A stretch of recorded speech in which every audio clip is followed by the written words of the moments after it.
Nagsisimula ang istorya sa isang syudad at may malakas na pagsabog. Ito'y dahil sa pagsugod ng isang halimaw na may pangalang Vaccine Man. Alam nyo ba, ang bumoses kay Vaccine Man ay yung bumoboses kay Frieza sa Japanese dub? Tatawagin ko na lang siyang Pikulong kasi siya'y kulay talong.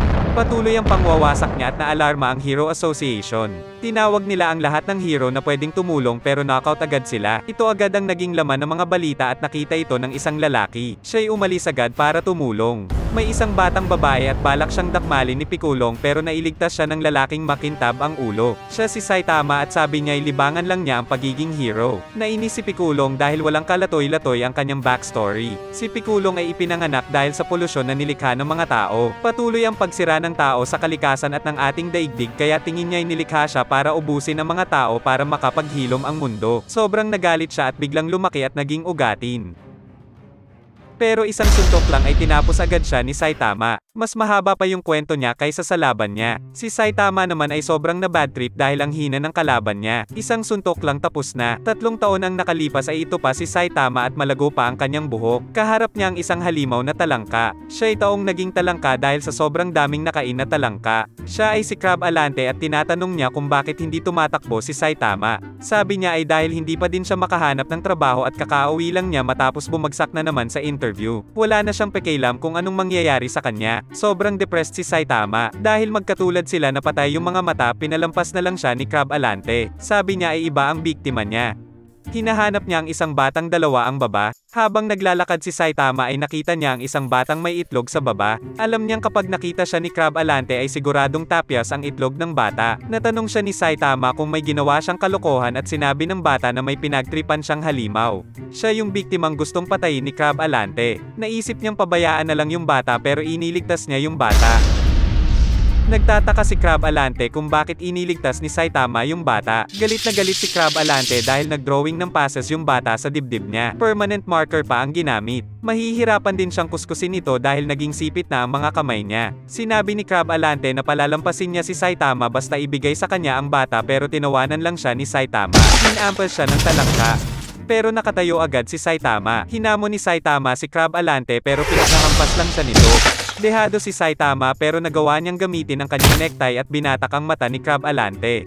Nagawa niyang talunin si Crab Alante at naalala niya ito habang namimili ng sipit ng talangka. Simula noon ay nagtraining siya ng sobra at nakalbo. Sobrang lakas na niya at walang makatalo sa kanya. Pero pakiramdam niya ngayon ay parang may kulang sa kanya dahil naging boring bigla ang buhay niya. Habang nagbabayad siya ay yumayanig. May napakalaking halimaw na naglalakad. Sila'y magkapatid at pangarap niyang maging pinakamalakas kaya patuloy siyang nag-e-ensayo. Nakalikha ng steroids ang kuya niya at tinawag niya itong Biceps King. Ininom niya itong pampalakas at pampalaki ng katawan. Ang layunin nilang dalawa ay pagharian ang buong mundo. Patuloy ang paninira nila ng mga gusali. Sobrang saya niya dahil siya na ang pinakamalakas na nilalang sa mundo. Nagpapanik na ang mga tao. Pero makikita si Saitama na nasa kanang balikat ng halimaw. Sabi niya ay bastos ang halimaw at magsuot naman ng pantalon. Inutusan niya ang kapatid niya na patayin ang nasa balikat niya. Hinampas ng halimaw ang balikat niya. Pero pagtingin niya ay yung kapatid niya ang napatay niya. Lumaki ang katawan niya pero hindi lumaki ang utak niya. Habang nakangiti si Saitama ay nagalit ang halimaw sa kanya. Dinakmal siya at binato sa gusali. Pagkatapos ay inapakan siya. Pagkatapos ay pinaulanan siya ng maraming suntok. Sa sobrang tindi ng atake niya ay nawasak na ang buong syudad. Pinagmasdan niya ang kamay niya at nagdadalamhati sa pagkawala ng kapatid niya. Nung naging pinakamalakas siya ay nalungkot siya at napagtanto niya na walang kwenta na naging pinakamalakas siya. Sumugod si Saitama at sumang-ayon sa sinabi ng halimaw. Sinapak siya ni Saitama sabay sabing sobrang boring kapag ikaw na ang pinakamalakas. Habang naglalakad si Saitama ay nagmumuni-muni siya. May nasalubong siyang halimaw at napagtripan niya ang ulo ni Saitama. Tinapos agad siya ni Saitama. Pagkatapos ay umuwi na siya para matulog. Umaga na ngayon pero paggising niya ay may sumugod sa bahay niya. Tumalsik siya mula sa apartment niya. Patuloy ang pag-atake ng halimaw sa kanya. Nasugatan si Saitama. Tinanong ni Saitama kung sino sila. Sila'y mga subterranean. Ito'y mga nilalang na nabubuhay sa ilalim ng lupa. Sobrang dami na kasi ng populasyon nila kaya balak nilang sakupin ang mundong ibabaw. Sa ngayon ay 70% na ng mga tao ang napatay nila. Pero tuwang-tuwa si Saitama kasi malakas sila. Sumuntok agad si Saitama at natalo ang isa sa Subterranean. Nagulat sila sa lakas ni Saitama. Inalaban ni Saitama silang lahat ng mag-isa. Bigay todo si Saitama. Sinugod ng isa si Saitama at medyo napuruhan siya. Tingin nila ay natapos na nila si Saitama pero nakita nilang may naglalakad. Sinigaw ni Saitama na hindi siya papayag na sakupin nila ang mundong ibabaw. Sumugod si Saitama at patuloy ang panggugulpi niya sa mga Subterranean. May isang nakatama kay Saitama pero tuwang-tuwa siya. Sa wakas bumabalik na sa kanya ang ligaya ng tunay na laban. Natapos ngayon ang laban pero may isa pang lumitaw. Ito ang Subterranean King. Magtutuos sila ngayon ni Saitama pero bigla may nag-alarm. Nawasak niya ito. Panaginip lang pala ang lahat, pero biglang may lumitaw sa lupa at ito ang Subterranean King tulad ng sa panaginip niya. Sinugod niya ang Subterranean King at tinapos niya ito. Hinamon niya ang mga natitira pero nagsorry sila at sumuko agad. Sunod ay makikita ang hayop na tuyot at tila'y may humigop ng dugo nito. May isang lalaking nakatayo at iniimbestigahan ito. Siya si Genos. Naging laman agad ito ng balita dahil may kumakalat na mga lamok na ibang-iba sa normal. Kita ngayon sa balita na madadaanan nito ang CTZ dito kasi nakatira si Saitama. Sobrang daming hayop ang namatay dahil sa pagsugod ng mga lamok at paghigop nila ng mga dugo. Pero habang nagdidilig si Saitama ay may lamok na dama po sa kamay niya. Hinampas niya ito, pero buhay pa din. Sinusubukan itong hulihin ni Saitama pero hindi niya mahuli-huli. Dama po ito sa mukha niya at hinampas uli niya. Napipiko na si Saitama. Hindi niya talaga mahuli ito. Nagkaroon ngayon ng anunsyo at pinapalikas na ang mga tao. Ang threat level nito ay Demon. Nandito ngayon si Genos at pinagmamasdan ng mga lamok na naiipon. Kahit pinalikas na ang mga tao ay may naiwan dahil nakita niyang magandang oportunidad ito para makapagnakaw. Biglang may lamok na dumaan sa kanya. Sinugod siya ng mga lamok at naubos ang dugo niya. Pagkatapos ay makikita na parang may nasa gitna ng mga lamok. Ito si Mosquito Girl. Ibinibigay ng mga lamok sa kanya yung mga dugong nahigop nila. Tinutukan siya ni Genos at inatake ng malakas na fire blast. Nagawang salagin nito ni Mosquito Girl. Sabi ni Genos na kinokontrol ni Mosquito Girl ang mga lamok at ginagawang tagakuha ng dugo. Kaya balak niyang tapusin si Mosquito Girl para tumigil na ang mga lamok. Inutusan ni Mosquito Girl na sugurin ng lamok si Genos. Ginamit ni Genos ang incinerate at nasunog yung mga lamok ni Mosquito Girl. Sunod niyang aatakihin ay si Mosquito Girl. Si Saitama naman ay gigil na gigil. Balik kay Genos ay patuloy ang pagtutuos nila ni Mosquito Girl. Medyo nakalalamang si Mosquito Girl pero ginamit uli ni Genos ang kanyang incinerate. Pero nagawang iwasan ito ni Mosquito Girl. Naputol niya ang braso ni Genos.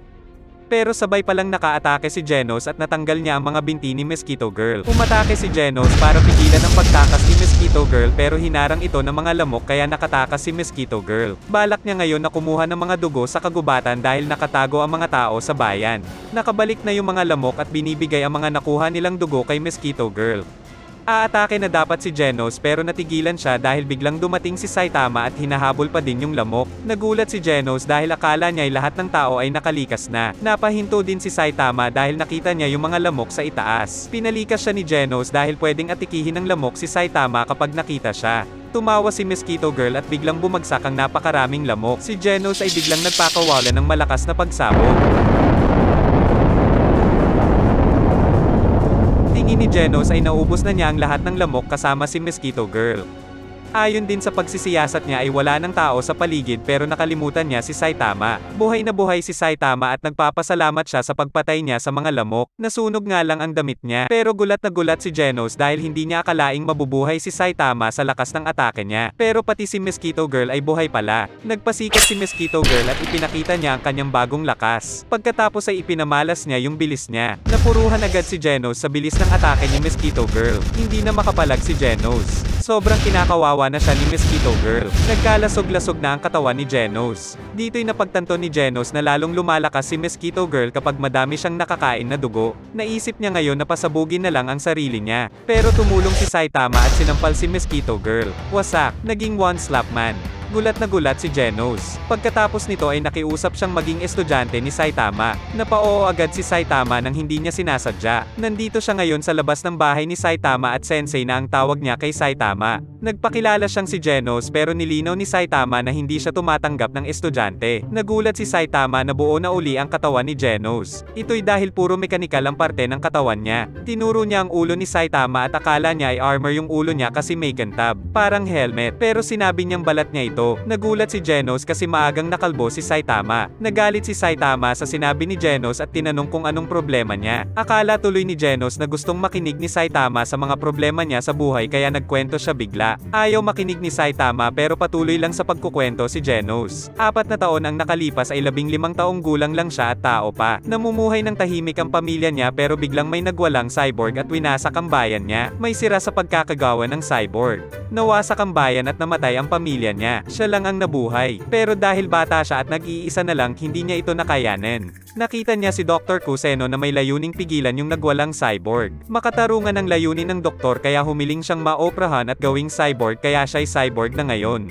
Ang layunin niya ay hanapin ang cyborg na nagwala sa bayan niya. Patuloy na nagkwento si Genos at medyo naiinis na si Saitama. Paulit-ulit na ang kwento niya at puro paligoy-ligoy kaya sumigaw na siya at sinabing diretsuhin na siya. Sa isang lugar sa kagubatan ay may isang lalaking nagulat na natalo si Mosquito Girl ng isang suntok lang.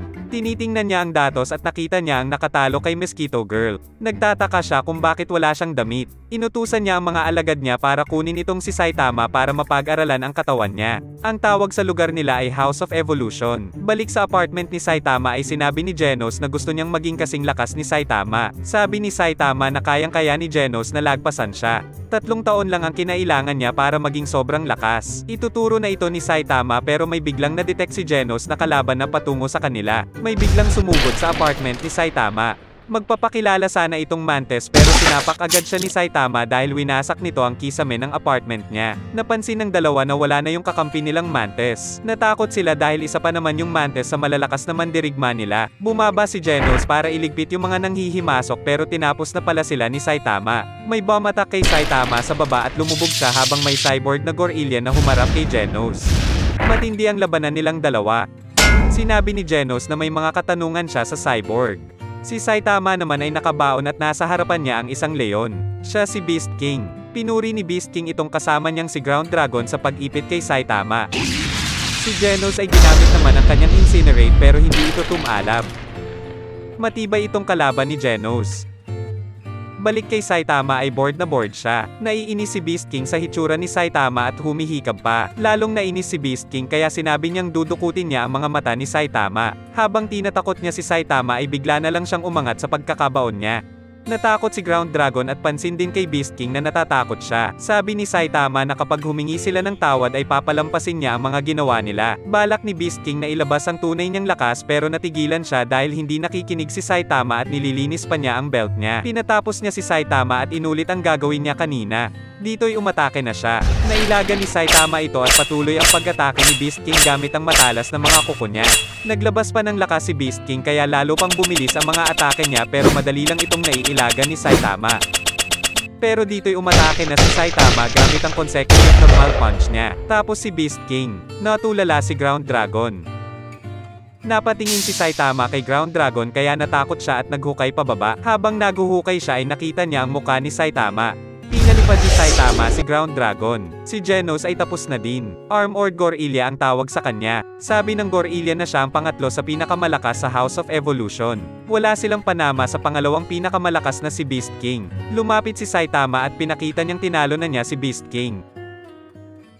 Biglang nagbago yung karakter ng Gorilla at humingi ng tawad kay Saitama. Sa House of Evolution ay natataranta sila. Kaunting backstory lang ng scientist ng House of Evolution. Siya si Dr. Genos. Halos kapareho na ni Genos ang pangalan niya. Isa siyang henyo sa larangan ng siyensya. Pero walang sumusuporta sa mga pag-aaral niya dahil tingin nila'y delikado ang gusto niyang gawin. Gusto niyang magkaroon ng ebolusyon ng tao kaso walang taong lumapit sa kanya para tumulong. Nadismaya siya sa mga tao kaya napilitan siyang gawin ito ng mag-isa. Patuloy siya sa pananaliksik hanggang nagtagumpay siya ng 70 taong gulang na siya. Pagkatapos ay nagpabata siya at ginawa ng clones ang sarili niya. Kasama ang mga clones niya ay pinag-eksperimentuhan nila ang mga hayop at ngayon pati mga tao. Ito'y kwento pala ng Gorilla at pinatigil siya ni Saitama sa haba ng kwento niya. Gusto ni Saitama na magdiretsahan na. Humingi siya ng tawad at sinabing interesado ang boss niya sa katawan ni Saitama. Sabi ni Saitama na hindi siya interesado sa kapwa lalaki. Baklang to? Sabi ni Genos na ang gusto ng boss ng Gorilla ay pag-eksperimentuhan ang katawan ni Saitama dahil napakalakas niya. Sigurado si Genos na aatake uli ang House of Evolution kaya ang solusyon ay sila ang umatake sa House of Evolution. Pumayag si Saitama at gusto niya na ngayon na sila sumugod dahil may sale bukas. Kokontakin dapat ni Gorilla ang base nila pero kinausap uli siya ni Genos. Inalam ni Genos kung gumawa ang House of Evolution ng Cyborg 4 na taon na ang nakalilipas. Sabi ni Gorilla na siya lang ang cyborg sa House of Evolution. Balik sa House of Evolution ay natataranta sila dahil naubos yung puwersang pinadala nila. Alam na din nila na papunta na sila Saitama sa kanila. Natatakot sila na mawala lahat ng sinaliksik nila kaya wala na silang ibang magagawa kundi gamitin ang alas nila. Gagamitin na nila si Carnage Kabuto. Takot na takot ang mga clones ni Dr. Genos. Balak nilang gamitin ang 8 palapag na gusali para mapigilan sila Saitama. Desperado na si Dr. Genos. Balik kila Saitama ay tumatakbo sila papunta sa House of Evolution. Nagulat si Genos kasi akala niya ay kayang lumipad ni Saitama. Dito'y nakarating na sila sa House of Evolution. Nasabik si Saitama at binilang yung palapag ng gusali. Pero biglang pinasabog agad ito ni Genos at nagulat si Saitama. Wala nang natira pero napansin ni Saitama na may underground ito. Sa loob nito ay may clone at ito'y alay sa halimaw. Tinapos yung clone ng halimaw. Pagkatapos ay linapitan ng tunay na Dr. Genos ang halimaw. Ito si Carnage Kabuto. Hindi nakikinig si Carnage Kabuto dahil galit siya sa pagkakakulong sa kanya ni Dr. Genos. Sa loob-loob ni Dr. Genos ay sinabi niyang bigong eksperimento itong si Carnage Kabuto dahil wala sa tamang pag-iisip ito. Sabi ni Dr. Genos na okay lang kahit patayin siya ni Carnage Kabuto dahil nandyan naman yung mga clones niya para palitan siya. Nakiusap siya na hulihin ang isang tao para sa kanya. Pinakita niya si Saitama at sinabi ni Dr. Genos na malakas itong si Saitama at si Carnage Kabuto lang ang makakatalo sa kanya. Napapayag niya si Carnage Kabuto dahil gusto niyang may makaharap ng malakas na kalaban. Pagpasok nila Saitama ay naramdaman agad ni Genos na may dalawang nilalang na padiretso sa kanila. Makikita ngayon si Carnage Kabuto at pasugad siya kila Saitama. Sinuntok ni Carnage Kabuto si Genos at bumaon siya sa pader. Inaya ni Carnage Kabuto si Saitama sa silid kung saan isinasagawa ang mga eksperimento dahil malaki ito. Tinanggap ni Saitama ang imbitasyon niya dahil gusto niyang ipaghiganti si Genos. Nandito na sila at magsisimula na sila pero may apoy na atake na tumama kay Carnage Kabuto. Okay pa din pala si Genos. Sinugod ni Genos si Carnage Kabuto. Nagpakawala ng mga incinerate si Genos. Sabay lapit kay Carnage Kabuto at ginamit ang kanyang machine gun blows. Pero hindi ito tumalab at sinuntok lang siya ni Carnage Kabuto. Napakatibay na salagubang na ito. Nagpakawala uli ng incinerate si Genos pero hinipan lang ito ni Carnage Kabuto at bumalik kay Genos. Naging afro bigla ang buhok ni Genos. Nang aasar pa si Carnage Kabuto at medyo nainis si Saitama. Nandito ngayon si Dr. Genos at gusto niyang masaksihan kung kayang labanan ng tao ang pinakamalakas na nilikha ng House of Evolution. Gusto niyang makalikha ng tao na mas hihigit pa sa kung ano ang sangkatauhan ngayon. Seryoso na si Saitama at sinabihan niya si Kabuto na wag siyang bibiguin dahil mukhang malakas naman siya. Nagpasikat agad si Carnage Kabuto at tinikuran si Saitama pero nung susuntukin na niya si Saitama ay natakot siya. Bigla siyang lumipad ng malayo at umatras. Nagtataka si Saitama at hindi niya alam kung anong ginagawa ni Carnage Kabuto. Nagulat din si Dr. Genos dahil natakot si Kabuto kay Saitama. Naramdaman ng instincts ni Carnage Kabuto na kapag inatake niya si Saitama kanina ay malamang namatay siya. Sobrang kinakabahan siya at nararamdaman niya ang napakatinding lakas ni Saitama. Nagalit siya at sinigawan si Saitama. Tinanong niya kung paano siya naging sobrang lakas. Gusto ngayon ibahagi ni Saitama kung paano siya naging sobrang lakas. Nakikinig ng mabuti si Carnage Kabuto at Genos. Kahit si Dr. Genos ay lumapit. Nagpakilala siya kay Saitama. Pero nag-aalala si Genos kasi malalaman ng iba ang sikreto ni Saitama. Sabi ni Saitama na dahil ito sa matinding training. 3 taon siyang nag-training. 100 push-ups, 100 sit-ups, 100 squats, at 10 kilometrong pagtakbo. Araw-araw niya itong ginawa. Nagkwento si Saitama kung gaano ito kahirap at sobrang proud na proud pa siya. At ngayon ay sobrang lakas na niya. Gulat na gulat sila. Pero nagalit si Genos. Kasi normal na training lang yung ginawa niya. Kayang-kaya ito ng mga atleta lalo na ang mga boksingero. Nung kalakasan ni Mike Tyson kaya niya ang 500 push-ups, 500 sit-ups, 400 squats at 8 kilometrong pagtakbo. Pero hindi siya kasing lakas ni Saitama. Kaya ibig sabihin ay may iba pang dahilan kung paano lumakas ng ganito si Saitama. Kaya galit na galit si Genos sa kanya kasi akala niya nagbibiro lang siya. Dahil dito ay lumakas ang loob ni Carnage Kabuto. Nag-transform siya at ginamit ang Carnage Mode. Nawawalan ng kontrol sa sarili ng isang linggo itong si Carnage Kabuto kapag ginagamit niya ang Carnage Mode. Kaya aabutin ang pagwawala niya hanggang susunod na Sabado. Nagulat si Saitama sa sinabi ni Carnage Kabuto. Sumugod ng napakabilis si Kabuto at lumipad si Saitama. Hinabol agad siya ni Kabuto at binigyan ulit ng isa pang suntok. Binubugbog na ni Kabuto si Saitama at sinabi ni Saitama na nagkamali siya. Patuloy ang atake ni Kabuto at inaalala ni Saitama ang Carnage Mode ni Kabuto. Inaalala niya na aabutin ito ng isang linggo. Habang binubugbog si Saitama ay iniisip niya na hanggang Saturday magwawala si Kabuto. Dito niya napagtanto na ibig sabihin ay Saturday pala ngayon. Tatapusin na siya ni Kabuto pero biglang tinapos ni Saitama si Carnage Kabuto ng isang suntok lang. Galit na galit siya dahil Saturday pala ngayon. Pinaliwanag ni Genos na ang ikinagagalit ni Saitama ay sale pala ngayon sa supermarket. Akala niya bukas pa. Sabi ni Genos na aabot pa sila dahil 10 o'clock pa ito magsasara kaya umalis na agad sila habang si Dr. Genos ay sinabing titigil na siya sa evolution dahil sa nasaksihan niya. Hindi na kailangan ng evolution. Iniimbestigahan ng Hero Association ang House of Evolution at nakita nilang wasak na ito. Sunod na araw ay may isang lalaki na sumisigaw at nagpoprotesta kung bakit kailangan nilang magtrabaho. Siya si Hammerhead at gusto niya na suportahan sila ng mga nagtatrabaho at bigyan ng pera kahit hindi sila nagtatrabaho. Hayahay ang buhay. Ang pangalan ng grupo nila ay Paradisers. Pero walang nakikinig sa kanila. Nagalit siya kaya sinabi niyang pupuntahan nila ang gusali na pagmamay-ari ng mayaman na si Zeniro at wawasakin para ipakita na seryoso sila. Tingin niya ay nakuha ni Zeniro ang pera niya sa illegal na pamamaraan. Gumalaw ang tauhan niya at sinira ang gusali. Napakalakas ng battlesuit nila. Kaso sabi ng tauhan ni Hammerhead na mali yung gusali na sinira nila.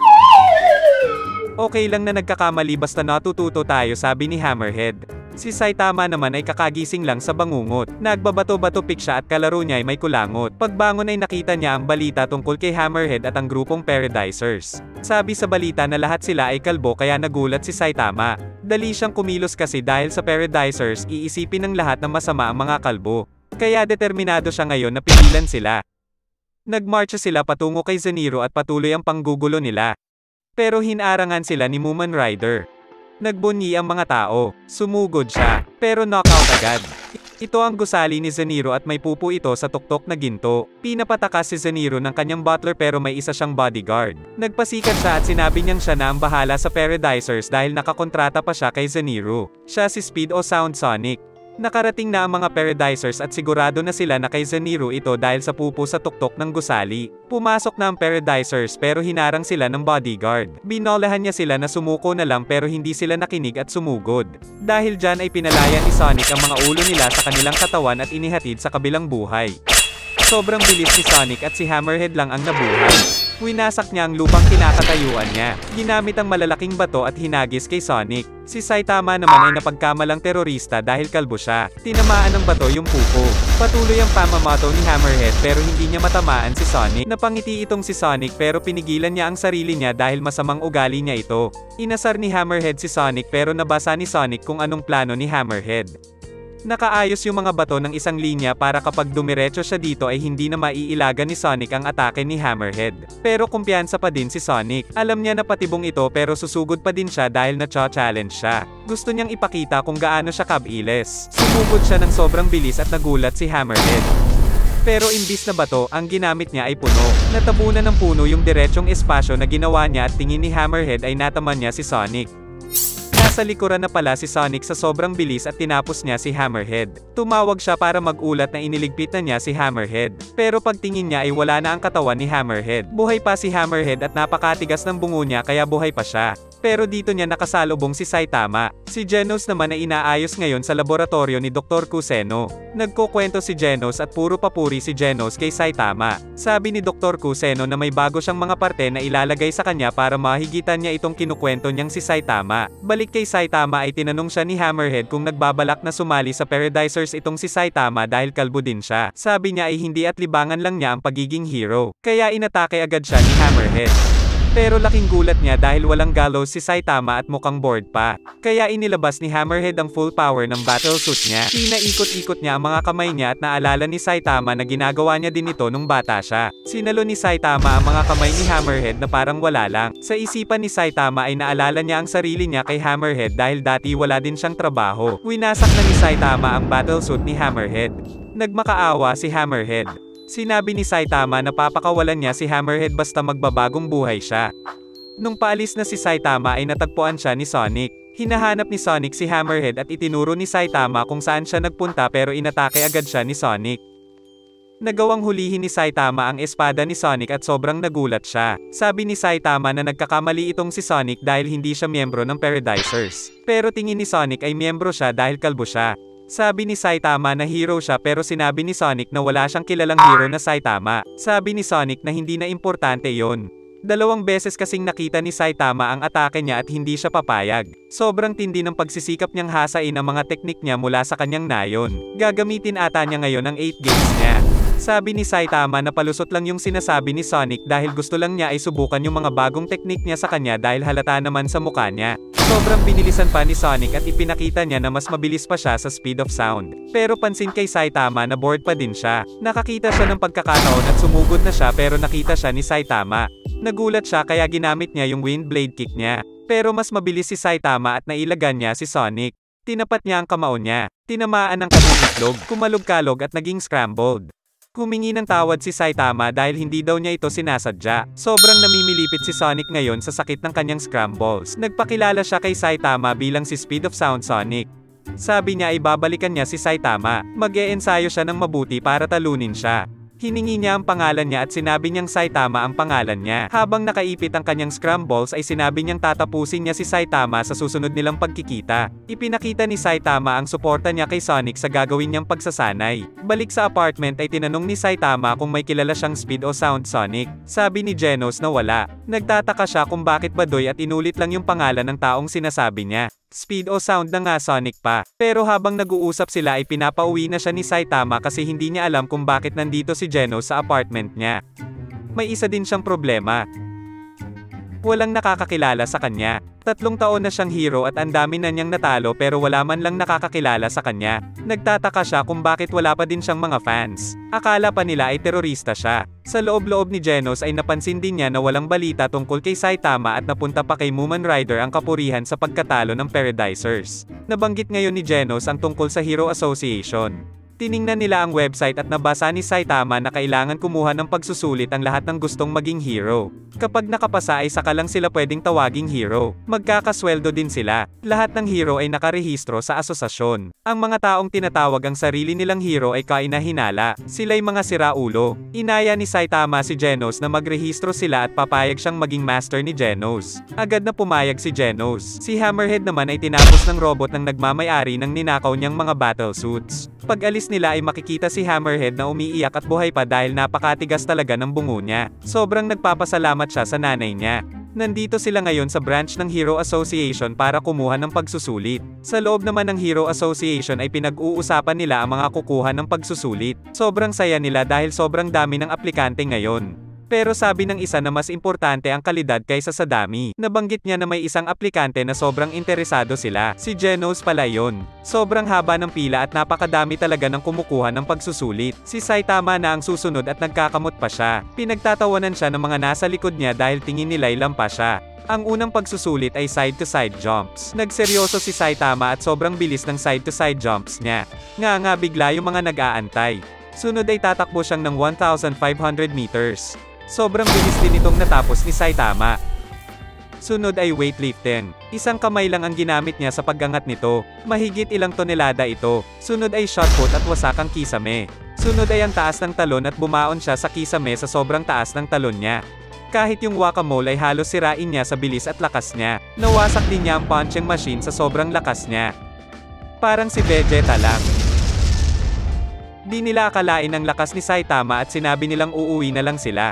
Tapos na ang pagsusulit at nag-usap sila Saitama at Genos. Pinag-uusapan nila ang written exam at physical test. Tingin nila'y napakadali lang nito. Sabi ni Genos na madali lang ma-perfect yung written test. Isang oras ang nakalipas ay perfect ang nakuha ni Genos. S-rank agad siya. Inangat ni Saitama yung kanya at katulad din ito ng kurba ng S kaya binati agad siya ni Genos. Kwento ni Genos na may tinanong sa kanya sa interview. Pinakita sa kanya yung House of Evolution. Matagal na kasing minamanmanen ng Hero Association ito at nakita nilang nawasak ito gamit ang sobrang lakas na puwersa. Sabi ni Genos na siya ang may gawa nito at nagulat sila. Dahil dito ay ginawa siya agad na S-rank hero. Si Saitama ay malungkot at pinakita niya na C-rank siya dahil 71 points lang ang nakuha niya. Akala ni Genos na S yung kanina pero C pala ito. Balak ni Genos na magreklamo sa nakatataas pero pinigilan siya ni Saitama dahil lalo siyang mapapahiya sa gagawin niya. Nagkaroon ng anunsyo at sinabihan sila na may seminar sila mamaya. May isang pretty boy na kausap ang Hero Association. Siya si Amay Mask. Siya ang number 1 rank sa A-class. Aprobado niya ang pagiging S-rank ni Genos. Nandito ngayon sa seminar sila Saitama at naiinis yung nagsasalita dahil hindi nakikinig si Saitama. Siya si Snake. Tingin niya ay nakachamba lang si Saitama. Patuloy ang pagsasalita niya na dapat may dignidad ang isang hero at karespe-respeto.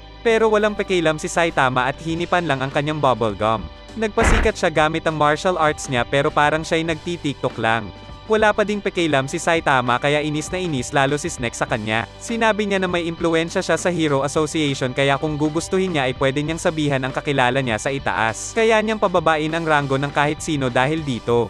Wala pa ding pakialam si Saitama at hapunan lang ang nasa isip niya. Kwento ni Genos na 3 taon pa lang ang Hero Association at sinimulan ito ng isang milyonaryo matapos iligtas sa halimaw ng dumadaan lang yung anak niya. Pagkatapos ay tinawag na ni Genos na master si Saitama dahil yun ang usapan nila. Nagsisisi si Saitama ngayon. Bad trip si Snake dahil hindi man lang siya kilala ni Saitama at Genos. Class A rank 38 pa man din siya. Gusto niyang turuan ng leksyon sila pero nabanggit ng isang opisyal ng Hero Association na si Genos ay S-rank na dahil matinding rookie siya. Nalagpasan na niya itong si Snake. Si Saitama ay bumagsak sa written exam pero halimaw ang physical exam niya at perfect siya dito. Nakapagtala ng bagong record si Saitama sa physical exam ng Hero Association. Parang may Diyos sa loob ng katawan ni Saitama ika ng opisyal. Dahil dito ay nag-aalala si Snake sa sinabi ng opisyal na baka malalagpasan din siya ni Saitama.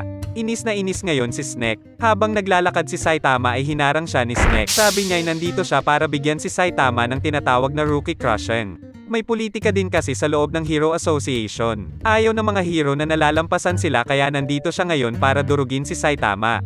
Ginamit niya ang martial art niyang Snake style. Pero siyang knockout. Kinabukasan ay nasa isang malayong lugar sila Genos at Saitama. Nandito sila ngayon dahil gusto ni Genos na mag-ensayo sila ni Saitama. Gusto ni Genos na ilabas ni Saitama ang buong lakas niya. Kitang may bagong parts itong si Genos. Sumugod agad siya pero nakailag si Saitama. Sobrang bilis ni Genos ngayon dahil sa bagong parting kinabit sa kanya. Ginamit niya ang incinerate niya at nailagan ito ni Saitama. Lalo pang bumilis si Genos. Nagpaulan siya ng maraming suntok gamit ang machine gun blows niya. Pero hindi niya matamaan si Saitama. Naiiwang imahe na lang pala yung nakikita ni Genos kasi sobrang bilis ni Saitama. Hinahanap niya si Saitama at nakita na niya uli siya. Gamit ang bagong parts ay may bago din siyang armas. Inatake niya si Saitama gamit ito. Pero nasa likuran na pala niya si Saitama. Inatake niya si Saitama at sinabing gusto niyang magseryoso siya. Gusto niyang ilabas ni Saitama ang tunay niyang lakas. Balak niyang kumalap ng datos para malaman niya kung bakit malakas si Saitama. Kahit kasi si Saitama ay hindi niya alam kung paano siya lumakas. Biglang lumitaw si Saitama sa harap ni Genos at nagulat siya. Tinikuran siya ni Saitama. Naramdaman ni Genos na mamamatay na siya. Pero pinigilan ni Saitama ang suntok niya at inaya si Genos na kumain ng udon noodles. Walang nagawa si Genos sa lakas ni Saitama. Gusto niyang maging kasing lakas ni Saitama pero pakiramdam niya ay hindi niya maabot ang level ni Saitama. Makikita si Amay Mask na paalis. Sila Saitama naman ay kumakain ng maanghang na udon noodles. Kapag nakayanin ito ay may premyo ng 50,000 yen. Kapag hindi kinaya ay magbabayad ng 10,000 yen. Nagulat yung may-ari. Knockout si Saitama pero easy lang ito kay Genos. Dumating ngayon si Amay Mask at gusto niyang kausapin si Genos. Pansin na kilalang kilala si Amay Mask ng tao. Nagfa-fangirl sila ngayon sa kanya. Ulong si Saitama na mag-ingat siya dahil baka nambubugbog din ng rookie itong si Amay Mask. Kinausap siya ni Amay Mask tungkol sa pagtalo ni Genos papuntang S-rank. Pero nakabalik agad si Genos. Sabi ni Genos na binati lang siya ni Amay Mask. Lumapit ang mga babae kay Genos Genos dahil tingin nila'y kaibigan niya si Amay Mask. Nakipagkamay sila at nagpa-fangirl kay Genos. Inggit na inggit si Saitama. Naalala ni Genos ang pag-uusap nila ni Amay Mask. Dito'y tinanong ni Amay Mask si Genos kung anong masasabi niya sa exam. Sabi ni Genos na basura ito. Hinamon niya si Amay Mask pero pinigilan siya nito. Binolahan niya si Genos dahil masyadong mainit ang dugo niya. Kakalimutan niya ang batikos niya sa Hero Association at sinabi niyang malaki ang inaasahan nila sa kanya. Sabi ngayon ni Genos na aalis na siya at babalik mamaya. Pero makikita na bumalik na si Genos at parang nagdala siya ng bahay sa dami ng gamit niya. Ayaw siyang patirahin ni Saitama dito pero naglapag agad siya ng pera pang rente niya. Kaya hindi na tumanggi si Saitama. 5 araw ang lumipas ay wala pa ding nagagawa si Saitama bilang hero dahil walang mga insidente. Pinoproblema din niya si Genos dahil tinatala niya ang lahat ng ginagawa at sinasabi niya. Nakukonsensya siya kasi wala siyang maituro kay Genos. Pakiramdam niya ay na-scam niya itong si Genos. Nabanggit ni Genos na kapag walang aktibidad ang isang Class C na hero sa loob ng 1 linggo ay matatanggal sila sa listahan ng mga hero. Nagulat si Saitama kasi wala naman siyang nakikitang krimen sa balita. Pero sinabi ni Genos na yung mga mabibigat na pangyayari lang ang binabalita sa telebisyon. Ang C-Class ang tumutulong sa pagresolba ng maliit na krimen tulad ng paghuli sa snatcher, pagnanakaw at iba pang gulo. Natarante si Saitama kaya nagbihis agad siya. Pero dito niya naalala na dahil sa kagustuhan niyang maging hero ay naging malakas siya. Sinabi niya kay Genos na imbis na palakasin ang katawan niya ay baguhin na lang niya ang pag-iisip niya. Cyborg kasi siya kaya hindi niya kailangan magpalakas ng katawan. Maghangad siya ng mas mataas bilang isang hero at lalakas lalo siya. Bulong ni Saitama na gawa-gawa lang niya itong mga sinasabi niya. Binigyan niya ng hamon si Genos. Subukan niyang makapasok sa top 10. Tinanggap ito ni Genos. Si Saitama ngayon ay takbo ng takbo at naghahanap ng krimen. Pero hapon na at wala pa din siyang mahanap. Kaya sabi ni Saitama na bukas na lang uli. Sunod na araw ay kinakabahan si Saitama dahil wala ning isang krimen at matatanggal na siya sa Hero Association dahil ito na ang huling araw. Dapat may magawa man lang siya. Biglang may bumato ng kanay kay Saitama. Naalala niya yung ninja, pero hindi niya maalala yung pangalan niya. Sid on ground, lost and found. Sabi ni Saitama na siya si Jack o Lantern Panic. Teka Jack, ano daw? Sinabi niyang Speed o Sound Sonic ang pangalan niya. Pero sinabi ni Saitama na busy siya. Ayaw siyang pakawalan ni Sonic dahil gusto niyang maghiganti. Sumugod siya pero kinagat lang ni Saitama ang espada ni Sonic. Nagkagatan na. Nagulat si Sonic kasi hindi niya nakita ang nangyari. Akala niya ay nahiwan na niya si Saitama. Naglabas ng aura si Saitama dahil ayaw niyang maabala siya. May isang babaeng nagsumbong sa isang hero. Tinuturo ng babae si Sonic at delikado daw siya. Siya si Tank Top Tiger at tinuturo ni Saitama si Sonic. Pero si Saitama pala yung sinusumbong ng babae kaya nagulat siya. Takbo kasi siya ng takbo kahapon at nakakatakot ang mukha niya. Sabi ni Saitama na bagong hero lang siya. Pero sinabihan siya ni Tank Top Tiger dahil nakakaabala siya sa mga tao. Nakilala ng mga tao si Tank Top Tiger at pinag-uusapan na siya. Class C kasi siya at nasa top 10. Biglang inatake ni Sonic ng exploding shuriken si Tank Top Tiger at tomba agad siya. Inalis lang niya ang abala. Ginamit ni Sonic ang shuriken niya para lalong manggulo. Patuloy ang paninira ni Sonic. Pagkaligtas ni Saitama sa bata ay iniisip niya na sobrang naabala siya kasi kailangan niyang may mahuling kriminal para manatiling hero. Saka lang niya napagtanto na nasa harapan na niya yung kriminal na pwede niyang hulihin. Kaya sinugod niya si Sonic at tinalo niya agad ito. Nakarating ito sa Hero Association at nahuli na si Sonic. May ipinapaimbestiga din sila sa CTZ at ito ang Ghost Town. Nalaman ito ni Terrible Tornado. Siya ay S-Class at rank 2 siya. Gusto niyang pumunta pero hindi siya pinayagan ng lalaki. Nagalit si Tornado pero sinabi ng babae na napagdesisyunan na kasi ng asosasyon na hindi kailangan ng S-Class sa misyon na ito. Kumalma na siya at umalis pero sinabi niyang mas mabilis kung siya na lang ang pumunta. May lumitaw na halimaw dito sa Ghost Town. Dito sa HQ ng Hero Association ay pinag-uusapan nila ang estado ng mga syudad na binabantayan nila. Sa Q-City ay walang problema dahil bantay sarado ito ni Watchdog Man. Siya ay S-Class at rank 12 siya. Pagdating sa CTZ ay inaalala nila yung Ghost Town kaya nagpadala sila ng 2 A-rank na hero para mag-imbestiga. Ito si Spring Mustachio, rank 33. Ito naman si Golden Ball, rank 29. Napakalaki ng CTZ at nahahati ito sa 3. Una ang Business District at nandito ang malalaking gusali. Pangalawa ang Residential District at dito makikita ang mga tirahan. Ito ang panghuli, ang Abandoned Area o Ghost Town. Dito nakatira si Saitama. Lumikas na ang mga tao dito dahil may mga kakaiba at nakakatakot na halimaw dito. Pero walang takot si Saitama dahil makakatipid kasi siya dito. Nandito na sila malapit sa apartment ni Saitama pero syempre hindi nila alam. Ang alam nila ay wala nang nakatira dito.